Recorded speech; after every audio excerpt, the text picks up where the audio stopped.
Hello everyone. आज हम बात करेंगे सोलेनॉइड के बारे में। सोलेनॉइड आप लोगों ने 10th में पढ़ा हुआ है। Solenoid is a device to generate strong magnetic field. एक uniform strong magnetic field generate करने के लिए हम सोलेनॉइड का यूज करते हैं। It represents a high symmetry where Ampere's law can be applied. Now what do you mean by Ampere's law? सबको पता है कि एम्पियर्स लॉ आपको क्या कहता है। एम्पियर्स सर्किटल लॉ हमने पिछली बार बात की थी। क्या था? Close integration over magnetic field is equal to mu zero multiplied by I enclose. ये हमने बात की थी।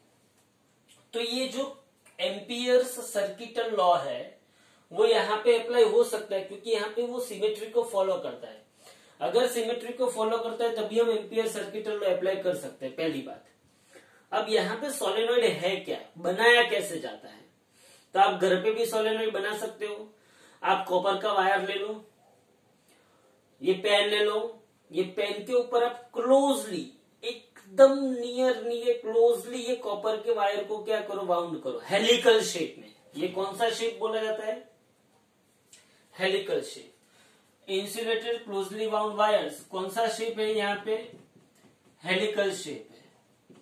ओके, हेलिकल शेप आपको पता है ना। जैसे कि मैं ऐसे बताऊं, ऐसा आप समझ सकते हो कि टिचुंडी चुंडी चुंडी ऐसे ऐसे जो शेप होता है वो कौन सा शेप होता है? हेलिकल शेप होता है। तो यहाँ पे ये जो सोलेनॉइड बनाया जाता है वो हेलिकल शेप में वायर को बाउंड किया जाता है। किसके ऊपर? तो उसका जो बेस होता है वो नॉन कंडक्टिंग होता है। क्या होता है? बेस नॉन कंडक्टिंग बेस होता है। और जो वायर्स होते हैं वो इंसुलेटेड होते हैं। आपको इंसुलेटेड वायर तो पता है ना। आप वो वायर के ऊपर मालूम है वो इंसुलेटेड होता है, मतलब एक कवर किया होता है। आपको उसको छिलके नहीं बनाना है। हाँ, वायर को छिलना नहीं है। अगर आप वायर को छिल के ऐसे बना दोगे तो वो नहीं चलेगा। आपको क्या करना है? इंसुलेटेड वायर का यहाँ पे वाइंडिंग करना है। Okay fine. ये करता क्या है? मुझे इसमें चाहिए क्या? मुझे क्या चाहिए कि अगर मैं इसके साथ बैटरी कनेक्ट करता हूं, की कनेक्ट करता हूं, जब मैं की को ऑन करता हूं तब इसके अंदर करंट पास होगा कि नहीं होगा? इसके अंदर करंट पास होगा तो इसके अंदर मैग्नेटिक फील्ड क्रिएट होगा। अब ये कितना मैग्नेटिक फील्ड क्रिएट होता है वो मुझे ढूंढना है। Suppose the length of the copper, suppose length of solenoid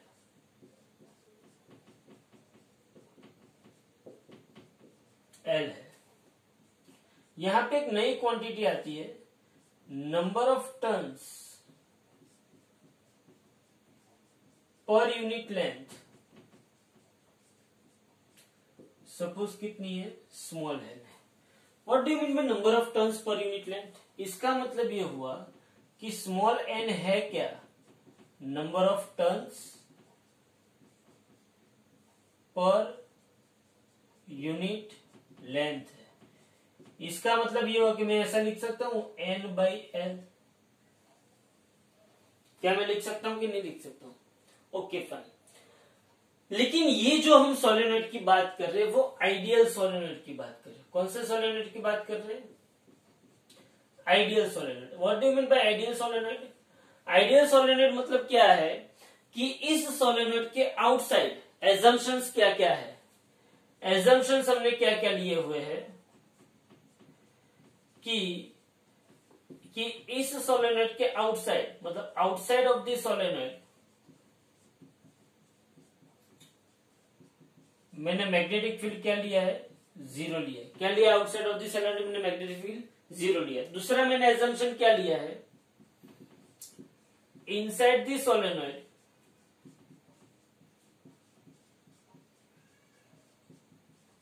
magnetic field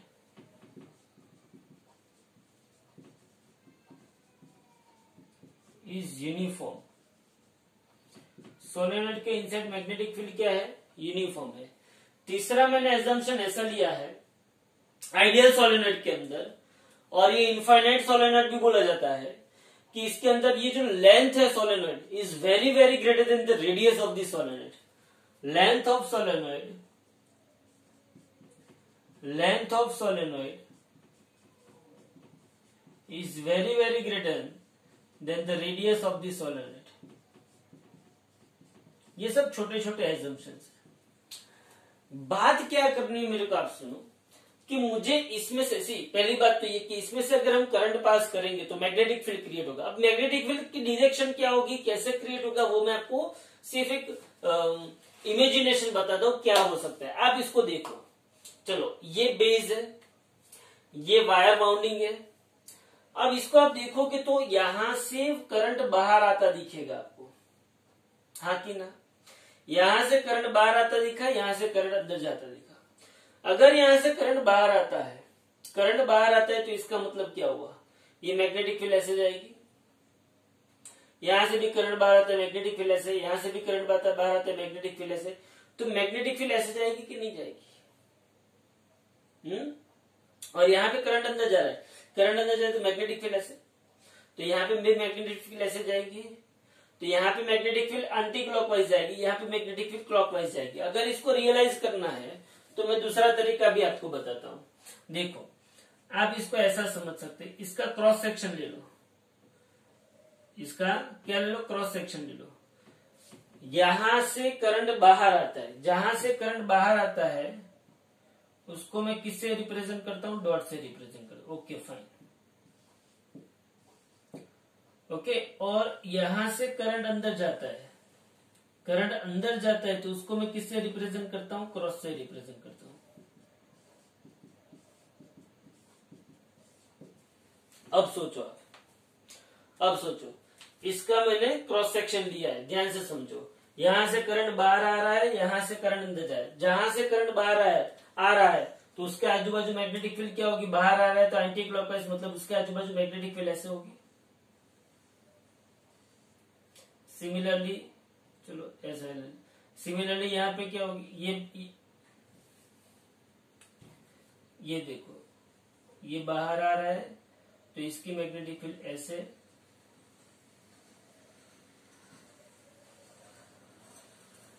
इसकी भी मैग्नेटिक फील्ड ऐसे. सिमिलर यहाँ पे भी मैग्नेटिक फील्ड ऐसे आएगी कि नहीं आएगी, आएगी कि नहीं आएगी. तो यहाँ पे मैग्नेटिक फील्ड सब ये डायरेक्शन में. अब नीचे वाला देखो, नीचे वाले के अंदर क्या है, सपोज कि यहाँ पे भी मैं ऐसा बना देता हूं. जस्ट इमेजिन करना, ये क्रॉस है, ये भी क्रॉस है और ये भी क्रॉस है. अब सोचो यहाँ पे क्रॉस है तो क्रॉस है मतलब करंट अंदर गया तो मैग्नेटिक फील्ड क्या बनी, क्लॉकवाइज बनी. क्लॉकवाइज बनी तो मैं ऐसे बना सकता हूं.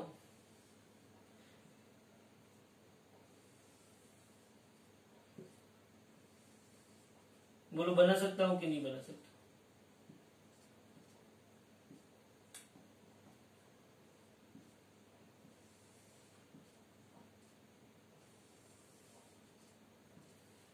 तो आप देख सकते हो कि सोलेनोइड के अंदर जो मैग्नेटिक फील्ड है वो सभी मैग्नेटिक फील्ड एक ही डायरेक्शन में जा रही है. बोलो जा रही है कि नहीं जा रही है.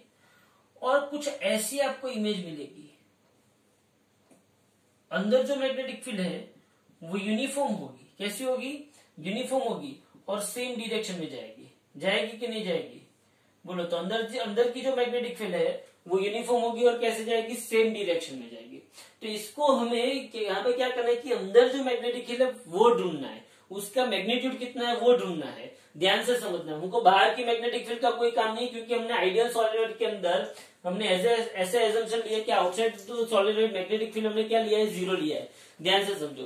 तो यहाँ पे मुझे inside the magnetic field, inside the solenoid magnetic field कितनी है वो मुझे ढूंढनी है. बोलो ये इमेजिन हुआ कि नहीं हुआ. ये आपको इमेजिन होना चाहिए. कैसे इमेजिन होना चाहिए वो मैं आपको समझाता हूँ कि भाई करंट बाहर आ रहा है तो सीधी सी बात है ऐसे मैग्नेटिक फील्ड आएगी. करंट अंदर जा रहा है तो सीधी सी बात है क्लॉकवाइज मैग्नेटिक फील्ड आएगी. तो यहाँ पे तो मैग्नेटिक फील्ड सेम डायरेक्शन में आती है. बस यही काम है यहाँ पे. ये अपने को इमेजिन हो जाना चाहिए, बाद में तो सब कुछ हम कर लेंगे. तो इतना आपको पता चला कि भाई इनसाइड मैग्नेटिक फील्ड जो है वो सब यूनिफॉर्म है और सेम डायरेक्शन में जाती है. ओके. तो मुझे क्या ढूंढना है, मुझे यहाँ पे मैग्नेटिक फील्ड कितनी है इनसाइड में वो ढूंढना है। वो मैं कैसे ढूंढूंगा, तो यहाँ पे देखो वापिस में यहाँ पे उसका क्रॉस सेक्शन देता हूं, ध्यान से देखना। ये इनसाइड, ये भी इनसाइड, ये भी इनसाइड और ये भी इनसाइड, और यहां पे भी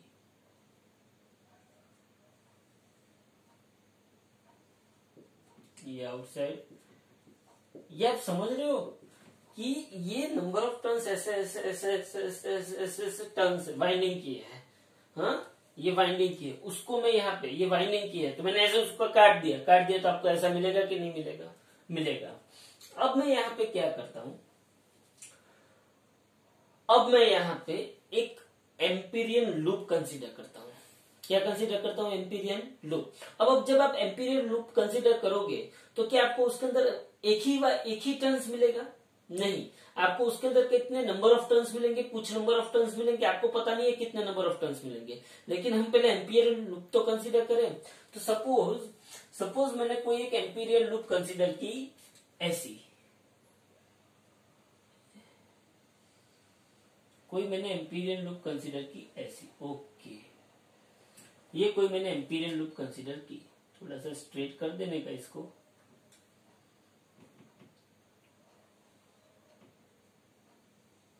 ये एम्पीरियन लूप है, ओके। अब इसको मैं नाम देता हूं ABCD। क्या नाम दिया मैंने इसको, ABCD। ये मैंने एक एम्पीरियन लूप ले ली। तो कंसीडर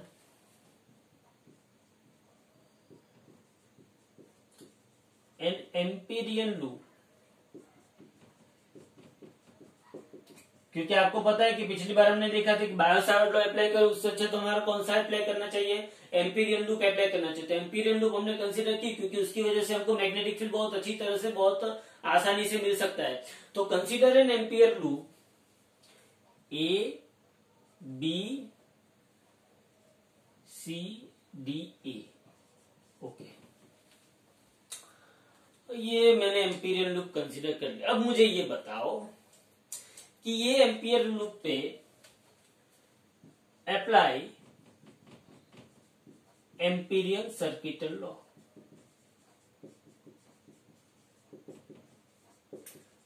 अगर मैं यहां पे मैग्नेटिक फील्ड तो यही डायरेक्शन में, हाँ भाई मैग्नेटिक फील्ड तो यही डायरेक्शन में है, ओके फाइन, मैग्नेटिक फील्ड ये डायरेक्शन में, ये तो पता है अपने को, मैग्नेटिक फील्ड हॉरिजॉन्टल डायरेक्शन में। अब मैं इस पे एम्पीरियन सर्किटल लॉ अप्लाई करता हूं। तो एम्पीरियन सर्किटल लॉ क्या होता है, B.dl is equal to μ0 I enclosed. अच्छा, अब B.dl यहाँ पे क्या क्या होगा, तो मैं इस लाइन इंटीग्रेशन है, B.dl रियलिटी में क्या है, लाइन इंटीग्रेशन है। तो लाइन इंटीग्रेशन अगर मैं करना चाहूं तो मैं यहाँ पे किसका किसका कर सकता हूं, A to B, क्या कर सकता हूं मैं, AB का कर सकता हूं, AB B.dl plus B to C B.dl कर सकता हूं, plus B to C plus C to D B.dl कर सकता हूं, और plus D to A B। अच्छा एक और बात, यहाँ पे मैंने लूप पे लाइन इंटीग्रेशन किया था, सॉरी यहाँ पे मैंने लूप पे लाइन इंटीग्रेशन किया था इसलिए मैं यहाँ पे सर्कल बताया। यहाँ पे मैंने यहाँ पे लूप पे पूरी लूप पे लाइन इंटीग्रेशन किया था इसलिए मैंने सर्कल बताया। अब मैं यहाँ पे सिंपल A to B करता हूं तो सर्कल बताने का नहीं है, तो B.dl किसके ऊपर, AB के ऊपर, प्लस BC के ऊपर B.dl प्लस CD के ऊपर B.dl प्लस DA के ऊपर B.dl is equal to μ0 I enclose होगा ना, is equal to μ0 I enclose. अब मुझे ये बताओ कि मैंने यहाँ पे एजम्पशन लिया था कि outside of solenoid magnetic field क्या है, 0 है। तो बोलो CD पोर्शन जो है वो outside magnetic field, outside solenoid है, तो CD के लिए बोलो मैग्नेटिक फील्ड क्या होगा, 0 होगा। तो यहाँ पे CD के लिए मैग्नेटिक फील्ड क्या हो जाएगा, 0 हो जाएगा। क्यों? क्योंकि वो आउटसाइड है। दूसरी बात वो आउटसाइड तो है ही, तो उसके लिए तो मैंने कर लिया। अब दूसरी बात बोलो, बीसी एंड डीए के लिए अब देखो कि बीसी उसका जो लेंथ एलिमेंट है वो मैग्नेटिक फील्ड के परपेंडिकुलर है कि नहीं है? तो length element and magnetic field दोनों एक दूसरे के परपेंडिकुलर है, तो बीसी के अंदर क्या हुआ, ध्यान से देखो, बी परपेंडिकुलर डीएल, मतलब थीटा क्या हो गया 90, मतलब cos 90 क्या हो गया 0। तो बोलो ये बीसी टर्म भी क्या हो गई, 0 हो गई। बीसी टर्म क्या हो गई, 0। सिमिलरली डीए टर्म देखो, डीए टर्म के अंदर भी क्या है, डीए टर्म के अंदर की भी क्या है, बी और डीएल दोनों एक दूसरे के परपेंडिकुलर है, तो यहाँ पे भी similar situation, B perpendicular DL, theta is equal to 90, तो बोलो cos 90 इज इक्वल टू क्या आया 0, तो ये टर्म भी क्या हो गई 0 हो गई। तो बाकी क्या बचा अपने पास, ए, मैं यहां पे लिखता हूं, ध्यान से देखना,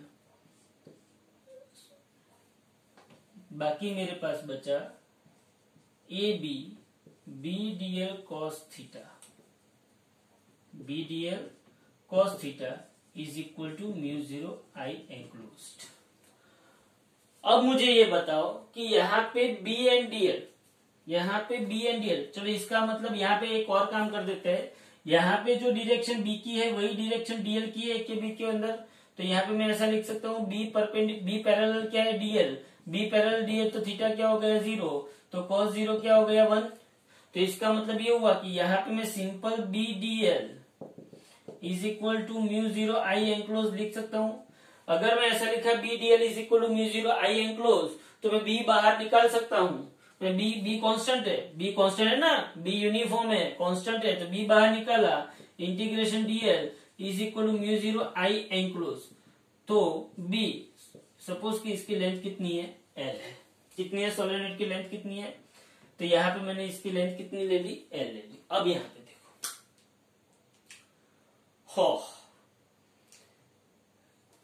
ये स्मॉल डीएल था ना, इसको ओवर इंटीग्रेशन किया तो ये लेंथ क्या आ गई, एल आ गई, इसलिए मैंने कैपिटल एल लिखा है। अब मेरा क्वेश्चन ये है कि ये आई एंक्लोज कितना होगा। मेरा प्रॉब्लम यहाँ पे आया कि ये आई एंक्लोज कितना होगा, आई एंक्लोज, तो इसको मैंने इक्वेशन नंबर 1 दे दिया। अब आई एंक्लोज क्या हो सकता है, देखो ध्यान से, आई एंक्लोज क्या हो सकता है, तो आई एंक्लोज हम क्या ले सकते हैं, देखो स्मॉल एन क्या है, number of turns per unit length,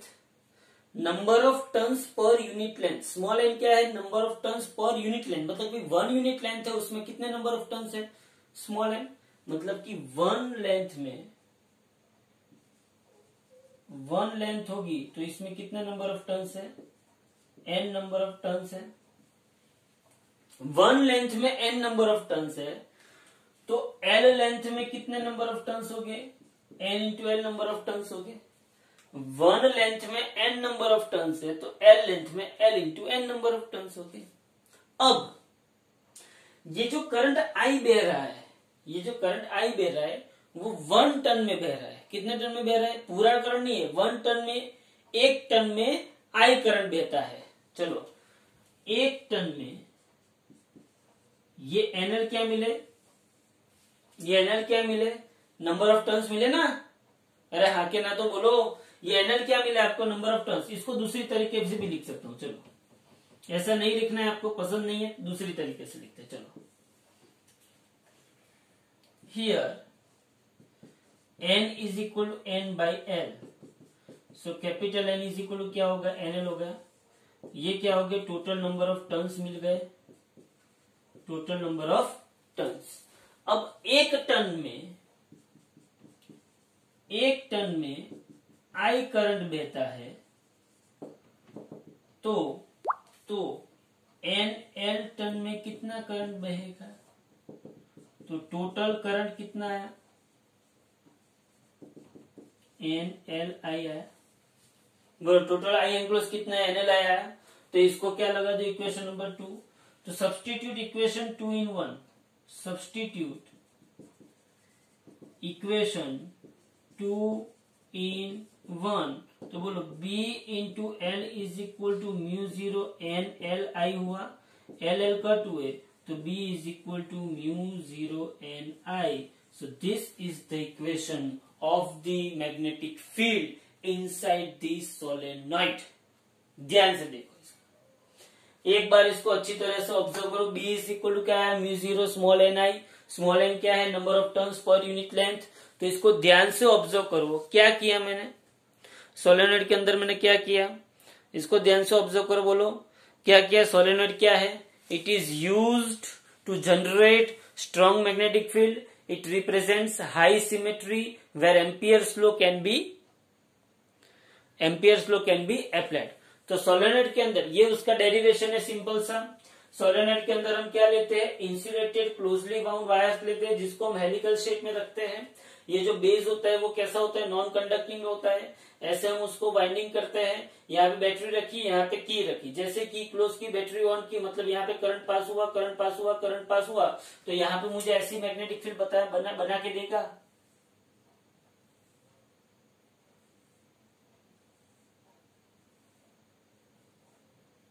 ये ऐसे घूम के यहाँ पे आएगी. इनसाइड द सोलेनॉइड, बोले ऐसी मैग्नेटिक फील्ड बना के देगा कि नहीं देगा. समझो, यहाँ इनसाइड द सोलेनॉइड मुझे सेम डायरेक्शन में मैग्नेटिक फील्ड बना के देगा.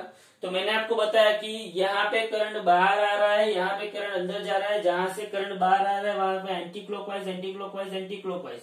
तो आप देखना यहाँ पे बाजू बाजू वाले जो टर्न है वो अपने अपने खुद के मैग्नेटिक फील्ड को क्या करते हैं, वेनिश करते हैं. देखो यहाँ से ये मैग्नेटिक फील्ड ऐसे गए, यहाँ से ये मैग्नेटिक फील्ड ऐसे गए, ऑपोजिट डायरेक्शन में. तो एक दूसरे को क्या करते हैं, वेनिश करते हैं.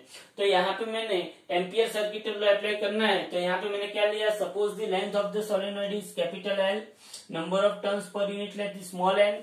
तो small N is equal to capital N divided by L. अब मैंने एजम्पशन लिया, कौन से सोलेनॉइड के लिए एजम्पशन लिया, आइडियल सोलेनॉइड. कौन से सोलेनॉइड के लिए, आइडियल सोलेनॉइड के लिए मैंने एजम्पशन लिया कि outside of the solenoid magnetic field क्या है, जीरो है. Inside the solenoid magnetic field क्या है, यूनिफॉर्म है. And length of the solenoid is very very greater than radius of the solenoid. Okay fine. फिर मैं यहाँ पे क्या करता हूं, ये मेन है. यहाँ पे मैंने एम्पियर लूप ली. चलो अभी हम करते हैं एग्जाम्पल 1.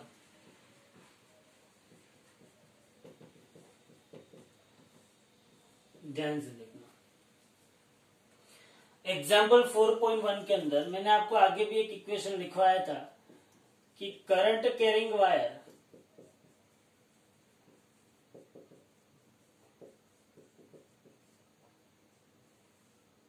आई कितना करंट बह रहा है, 2 एम्पियर करंट बह रहा है. फिर उसने बोला है कि लेंथ ऑफ द वायर कितना है, 1.5 metre. Length of wire L कितना है, 1.5 मीटर है. फिर यहाँ पे मैग्नीट्यूड ऑफ मैग्नेटिक फील्ड ढूंढना है. Okay, magnitude of magnetic field क्या करना है, ढूंढना है. और उसने ऐसा बोला है कि mass of the wire, mass of wire M is equal to 200 gram है. जिसका मतलब मैं ऐसा गिन सकता हूं कि 200 डिवाइडेड बाय 1000 किलोग्राम. तो मैं ऐसा समझ सकता हूं कि m is equal to 0.2 kilogram है. बोलो इतना पता चला. रियलिटी में उसने ऐसा किया है कि एक वायर है,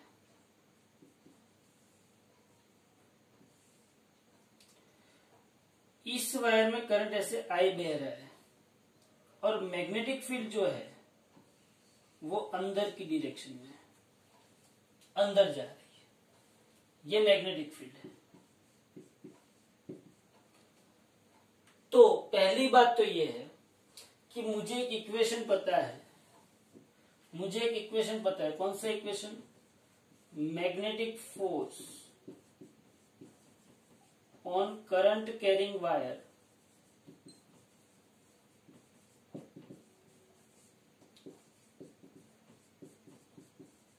placed in a uniform magnetic field.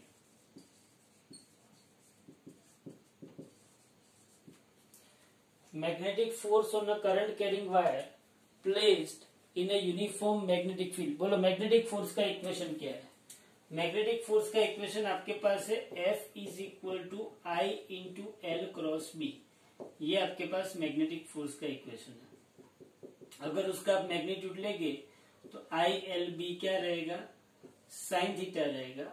अब मुझे आप यहाँ पे ये बताओ कि इस वायर पे फोर्स कौन सी डायरेक्शन में लगेगा। तो ध्यान से समझना, इस वायर पे फोर्स कौन सी डायरेक्शन में लगेगा? करंट ऐसे जा रहा है तो करंट की डायरेक्शन में, सी आप यहाँ पे इसको समझो, ये वायर है, करंट की डायरेक्शन में क्या रखो? थंब रखो। करंट की डायरेक्शन में आपने थंब को रखा तो आपकी मैग्नेटिक फील्ड यहाँ पे अंदर जा रही है ना, ऐसे अंदर जा रही है। मैग्नेटिक फील्ड ऐसे अंदर जा रहा है तो उस डायरेक्शन में आपने क्या रखा? फिंगर्स रखी। और जब आप फिंगर्स को I L cross B, I L cross B, cross B, cross B, तो फिंगर कहाँ पे आती है? ऊपर आती है। तो यहाँ पे फोर्स कहाँ पे लगेगा? ऊपर लगेगा। अगर ऐसा ना समझना हो तो ऐसा आई एल क्रॉस बी, तो उसके परपेंडिकुलर क्या लगेगा? मैग्नेटिक फोर्स लगेगा। ध्यान से समझ लेना, ये आई एल, आई एल, ये आई एल मतलब थंब की direction, cross B, cross B मतलब मैग्नेटिक फोर्स कहां पे लगेगा? ऊपर लगेगा।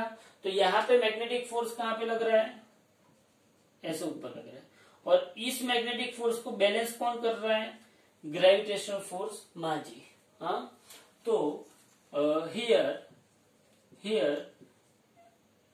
L is perpendicular B, so theta is equal to 90। तो मैं ऐसा समझ सकता हूं कि sin 90 इज इक्वल टू क्या होगा? 1 होगा। तो F इज इक्वल टू बिल होगा, बिल। ये magnetic force. This magnetic force is balanced bye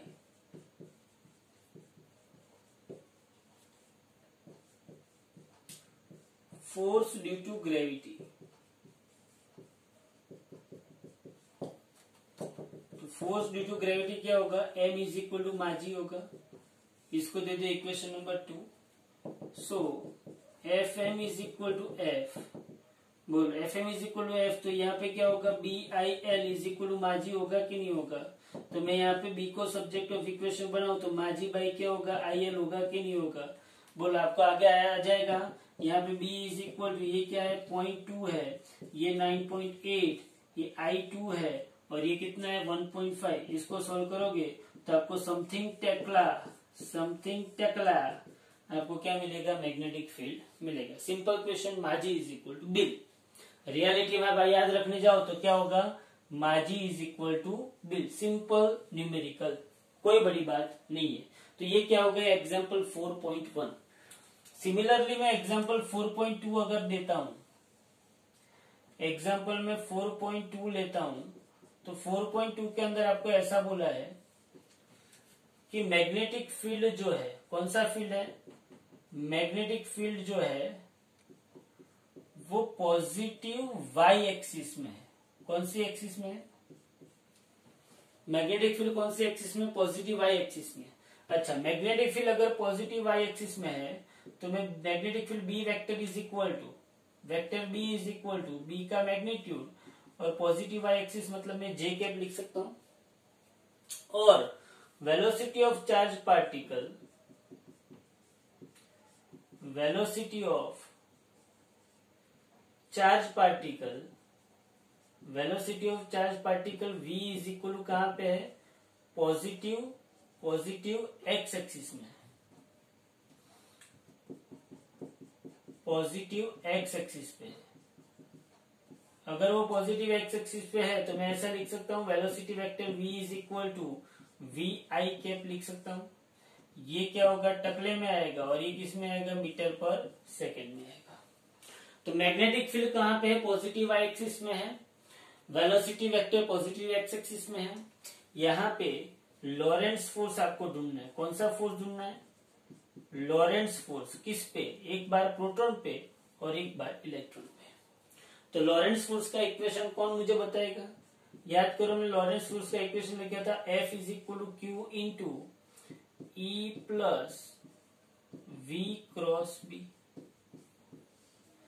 but here electric field E क्या दिया गया है, 0, मतलब कुछ नहीं दिया गया है। तो मैं यहाँ पे Lorentz force F is equal to क्या लिख सकता हूँ, Q into V cross B लिख सकता हूँ।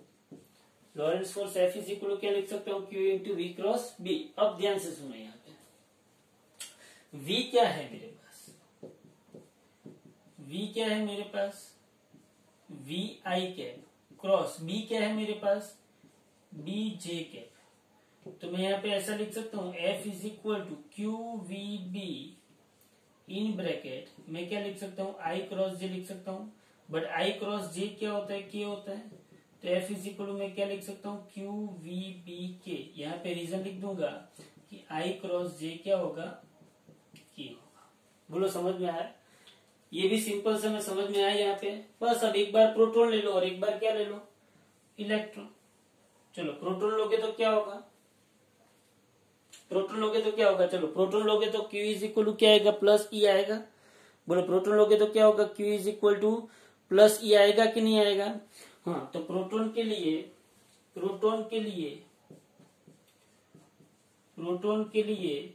Q is equal two plus E, Q is equal two plus E, मतलब F इज इक्वल टू क्या होगा, EVBK। मतलब प्रोटॉन के लिए पॉजिटिव K, मतलब कौन सी एक्सिस, पॉजिटिव Z एक्सिस होगी कि नहीं होगी। सिमिलरली इलेक्ट्रॉन के लिए क्या होगा, बोलो इलेक्ट्रॉन के लिए क्या होगा, Q is equal to minus E, मतलब F is equal to minus EVBK। तो ये कौन सी एक्सिस होगी, नेगेटिव Z एक्सिस। कौन सी एक्सिस होगी ये, नेगेटिव Z एक्सिस। बस इतना करके आपको छोड़ देना है। तो प्रोटॉन के लिए क्या हुआ, positive x axis, positive Z axis, और इलेक्ट्रॉन के लिए क्या हुआ, नेगेटिव Z एक्सिस। बोलो इतना हो गया। तो ये क्या हो गया, अपने एग्जांपल नंबर 4.2। मैंने 4.1 करवाया था, 4.2 करवाया, 4.3 एंड 4.4 हमने आगे कर दिए। 4.3 4.4 हो गए, तो 4.1 4.2 4.3 4.4 हो गए। अब हम करवाते हैं एग्जांपल नंबर 4.5। एग्जांपल नंबर 4.5 ध्यान से देखो।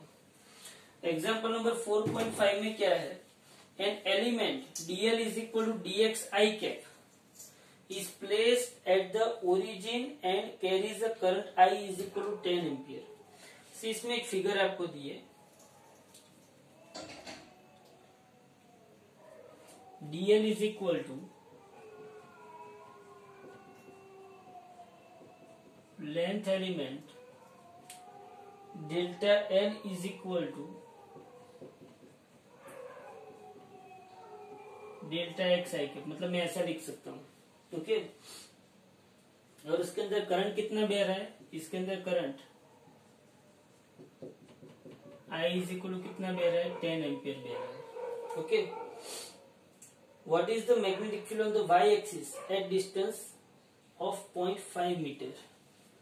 तो आपको distance at which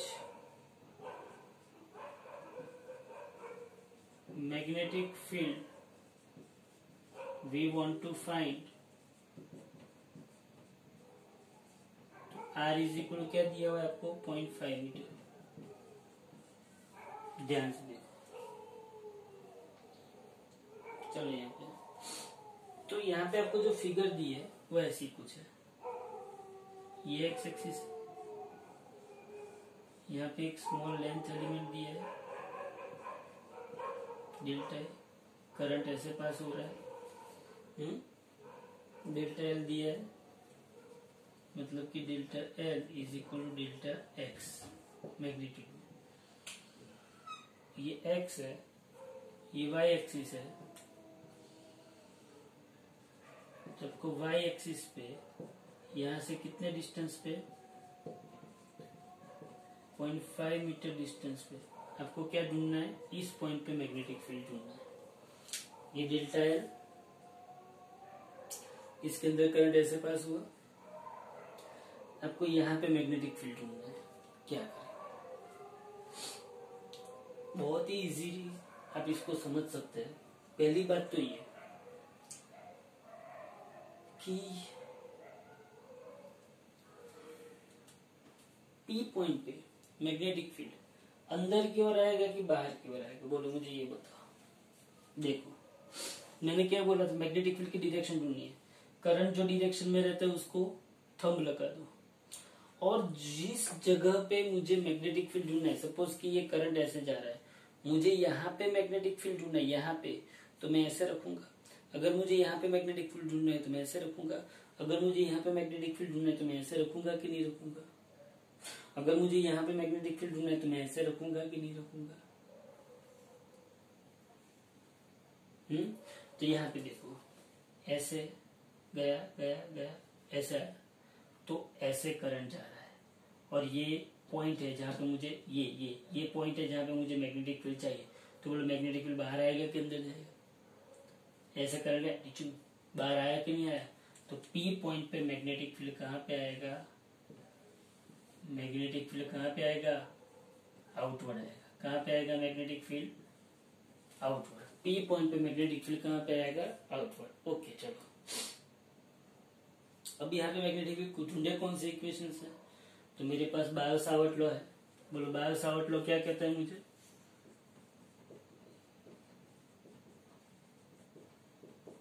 bio Savart law मुझे क्या कहता है। बोलो बायो सावर्ट लॉ के लिए मेरे पास क्या है, dB is equal to μ0/4π IDL cross vector R divided by R3। ये बायो सावर्ट लॉ है। ओके, अब ये dl है, ये dl है और ये R है, दोनों एक दूसरे के परपेंडिकुलर है। हाँ, तो यहाँ पे मैं ऐसा लिख सकता हूँ, mod of dB is equal to μ0/4π IDL R sine theta divided by R3। R cut हो गए, तो mod of dB is equal to μ0/4π यहाँ पे IDL sine theta divided by R² होगा। क्या होगा, IDL sine theta divided by R²।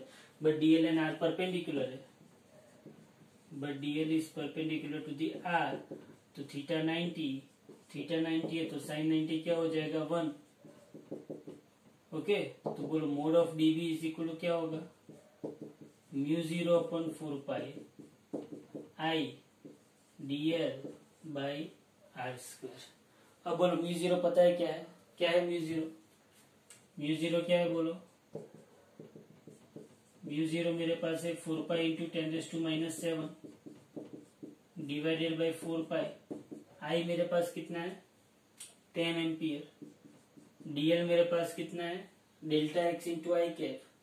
कितना है DL मेरे पास, डेल्टा x इंटू आई कैप, और वो मुझे 1 सेंटीमीटर दिया है। क्या दिया है मुझे, डेल्टा x कितना दिया है, 1 सेंटीमीटर। ओके, तो यहाँ पे 10 इंटू 1 सेंटीमीटर मतलब 10⁻² मीटर, और R कितना है, 0.5 का स्क्वायर। इसको सॉल्व करोगे तो आपको क्या मिलेगा, dB समथिंग कितना मिलेगा, बोलो पता चला। तो एग्जांपल नंबर 1, एग्जांपल नंबर 2 और एग्जांपल नंबर 5, मतलब हमारा एग्जांपल नंबर 1 2 3 4 5 हुआ। एग्जांपल 1 2 3 4 5 मैंने आगे 3 एंड 4 करवा दिए, देख लो इसको एक बार। तो एग्जांपल नंबर 1 2 3 4 5 हो गए। ओके, देख लो इसको एक बार।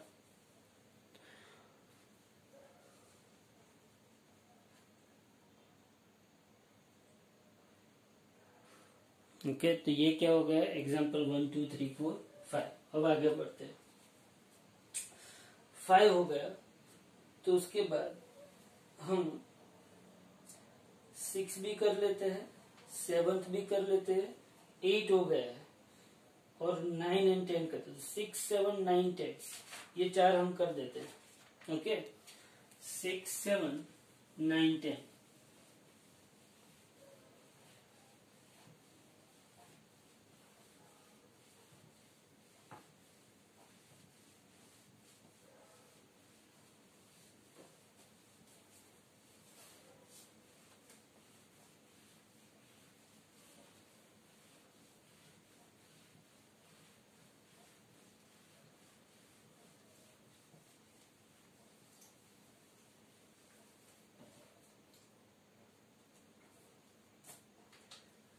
चलो एग्जाम्पल 4.6 क्या कहता है।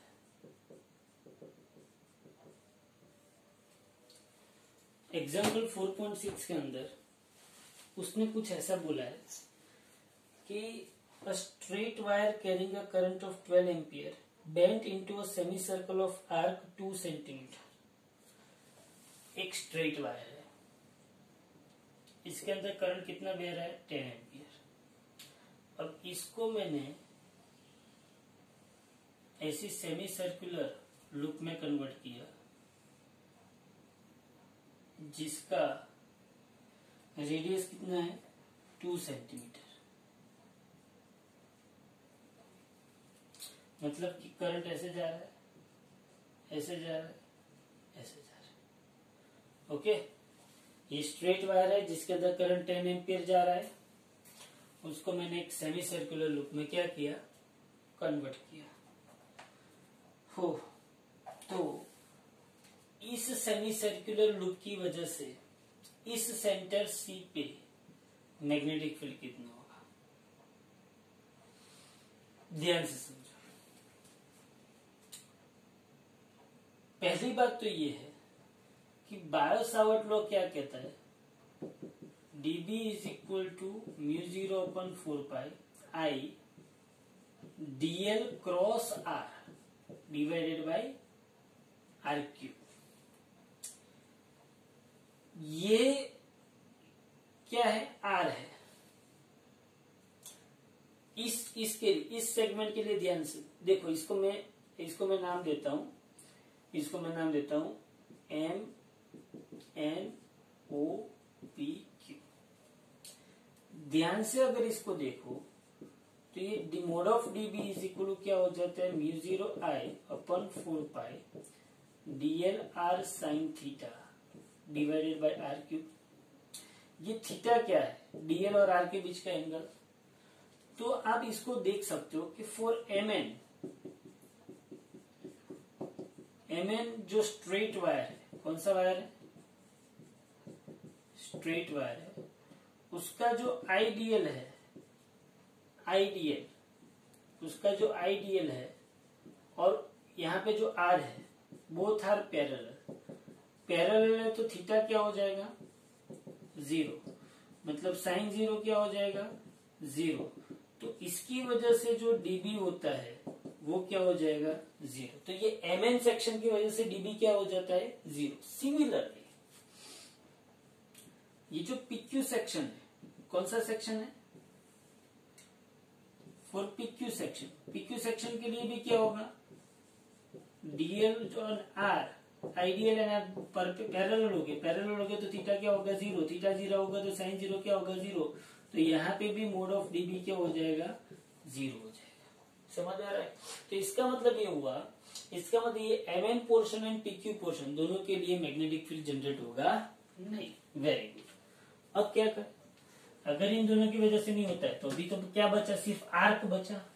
अब आर्क जो है NOP वो सर्कुलर है कि सेमी सर्कुलर, बोलो ये बताओ मुझे। आर्क NOP सर्कुलर है कि सेमी सर्कुलर है, तो भाई आर्क NOP सेमी सर्कुलर है। Now magnetic field eight point C is just due to arc NOP। कौन सा आर्क की वजह से है, NOP के, और वो भी सेमी सर्कुलर है। हाँ, तो फॉर सर्कल सेंटर पे मैग्नेटिक फील्ड कितना होता है, बोलो सर्कल के सेंटर पे मैग्नेटिक फील्ड कितना होता है, म्यू 0 I बाई 2r होता है कि नहीं होता है। सर्कल के सेंटर पे मैग्नेटिक फील्ड कितना होता है, mu 0 I by 2r। But for semi circle magnetic field कितना होता है, म्यू 0 I, मतलब कि B dash is equal to mu 0 I by 2r by 2। मतलब क्या हुआ, B dash is equal to क्या हुआ, mu 0 I by 4r, mu zero कितना था 4 पाई इंटू 10⁻⁷, ये 10 था, ये 4 और ये 2 इंटू 10⁻²। जो आंसर आता है वो आपका। अब दूसरी बात, ये सी पॉइंट पे मैग्नेटिक फील्ड कहाँ पे होगा, अंदर की बाजू होगा कि बाहर की बाजू। तो करंट ऐसे गया, करंट ऐसे जा रहा है, ये थंब है जो करंट की डायरेक्शन में, ये मैंने फिंगर रखी, तो बोलो इसके परपेंडिकुलर अंदर जा रहा है कि ये पाम जो है, पाम का परपेंडिकुलर अंदर जा रहा है कि बाहर आ रहा है, तो अंदर जा रहा है। तो यहाँ पे मैग्नेटिक फील्ड कहाँ पे होगी, इनवर्ड होगी। कहाँ पे होगी, इनवर्ड। लेकिन उसने यहाँ पे दूसरा एक सेक्शन दिया हुआ है ऐसा कि अगर ऐसा होता तो ऐसा होता, अगर ऐसे बेंट ऐसे किया तो ऐसे भी कर सकते थे ना बेंट, किसी ने ना नहीं बोला था। तो इसमें भी इसकी वजह से तो मैग्नेटिक फील्ड जीरो का, मैग्नेटिक फील्ड का आंसर तो सेम टू सेम आएगा।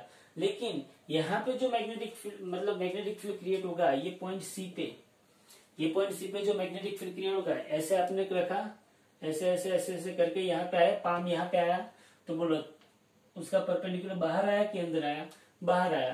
तो यहाँ पे मैग्नेटिक फील्ड कहाँ पे होगा, आउटवर्ड होगा। कहाँ पे होगा, यहाँ पे मैग्नेटिक फील्ड आउटवर्ड, और यहाँ पे मैग्नेटिक फील्ड कहाँ पे होगा, इनवर्ड डायरेक्शन होगा। बस इतना फर्क है। तो ये क्या हो गया, example number 4.6। Example number 4.6। Similarly example number 4.7, example number 4.7 ध्यान से देख लो। 4.7 में दिया है, consider a tightly wound 100 turn coil of radius 10 centimetre. चलो पहले तो मुझे ये बताओ, एक कॉइल दी है, उसमें नंबर ऑफ टर्न्स कितने दिए है, n इज इक्वल टू 100 दिए है, 100 नंबर ऑफ टर्न्स दिए है, रेडियस 10 सेंटीमीटर, करंट कितना पास हो रहा है, इलेक्ट्रिक करंट कितना पास हो रहा है, I is equal to 1 ampere pass हो रहा है।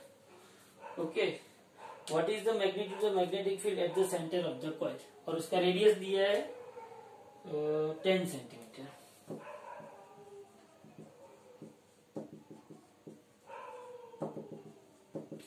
तो 10 इंटू 10⁻² मीटर, तो R is equal to 10⁻⁻1 metre.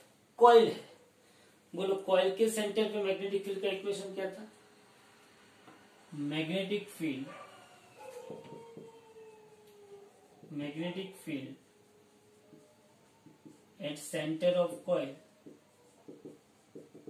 क्या था, B is equal to μ0I/2r, but for n number of turns, ये एक टर्न के लिए था, 1 टर्न के लिए, एक कॉइल के लिए था, लेकिन n नंबर ऑफ टर्न्स मतलब n कॉइल के लिए, कितने कॉइल के लिए, n कॉइल के लिए। बोल मैग्नेटिक फील्ड का इक्वेशन क्या है, B0IN/2r।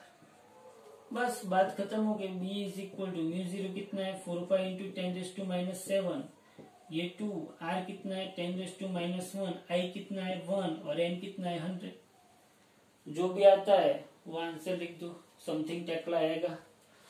बोलो सिंपल है, सिर्फ आपको इक्वेशन रखने हैं और आपको तुरंत आपको आंसर मिलेंगे। तो ये हो गया एग्जाम्पल नंबर 4.6 और ये हो गया 4.7। 4.8 मैंने पिछले लेक्चर में करवा दिया है, 4.8 मैंने करवा दिया है। अब मैं आता हूँ एग्जाम्पल नंबर 4.9, जो हमने सोलेनॉइड वाला टॉपिक लिया। कौन सा टॉपिक लिया हमने, सोलेनॉइड, उसके ऊपर से एक एग्जाम्पल है, एग्जाम्पल नंबर 4.9। चलो ये हो गया 4.6, 4.7, बहुत ही सिंपल न्यूमेरिकल है। चलो यहाँ पे देखो, तो एग्जाम्पल नंबर है 4.9 सोलेनॉइड के ऊपर से।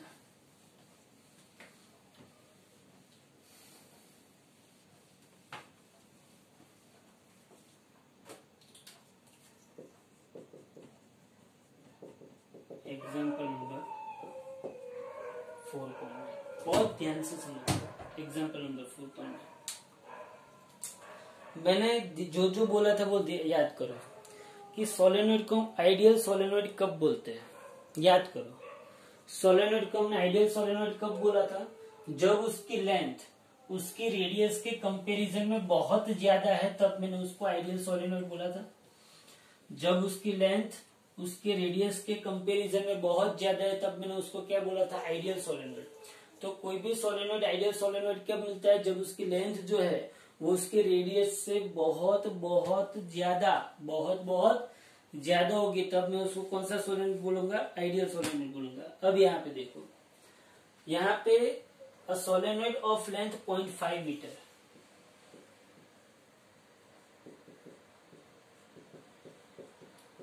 लेंथ ऑफ सोलेनोइड एल कितना दिया है, 0.5 मीटर दिया है। ओके, रेडियस 1 सेंटीमीटर, तो रेडियस ऑफ सोलेनोइड क्या दिया है,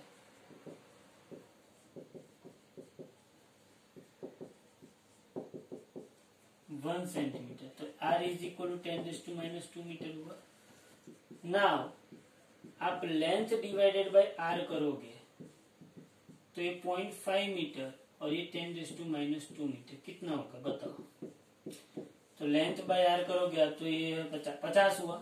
तो इसका मतलब ये हो कि इसकी लेंथ जो है वो उसकी रेडियस से 50 गुना है। इसका मतलब ये हुआ कि उसकी length is very very very greater than R, और इसका मतलब ये हुआ कि ये कौन सा है, इनफाइनाइट सोलेनोइड है। कौन सा सोलेनोइड है ये, इनफाइनाइट, या तो मैं उसको कौन सा सोलेनोइड बोल सकता हूँ, आइडियल। और आइडियल सोलेनोइड का मैग्नेटिक फील्ड का इक्वेशन आपको पता है, क्या है equation, B is equal to μ0 n I, where small n is equal to capital N by L। तो बोलो B इज इक्वल टू क्या होगा, μ0 capital N I by L होगा कि नहीं होगा, समझ में आ रहा है। तो magnetic field inside the solenoid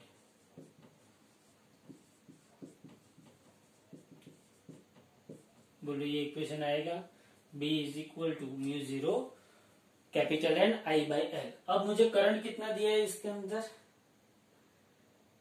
5 ampere. बोलो करंट यहाँ पे कितना दिया है, 5 एम्पियर। बोलो करंट आ गया। नंबर ऑफ टर्न्स, बोलो नंबर ऑफ टर्न्स कितने दिए, नंबर ऑफ टर्न्स भी दिए होंगे, 500 टर्न्स दिए, कितने दिए, 500। बोलो N आ गया, L आ गया, μ0 आ गया, बात सब पता चल गई। तो B इज इक्वल टू ये कितना हुआ, 4 पाई इंटू 10⁻⁷, ये 500, ये 5 और ये कितना हुआ 0.5। वैल्यू सब रखोगे तो आपको टकले में आंसर मिलेगा कि नहीं मिलेगा।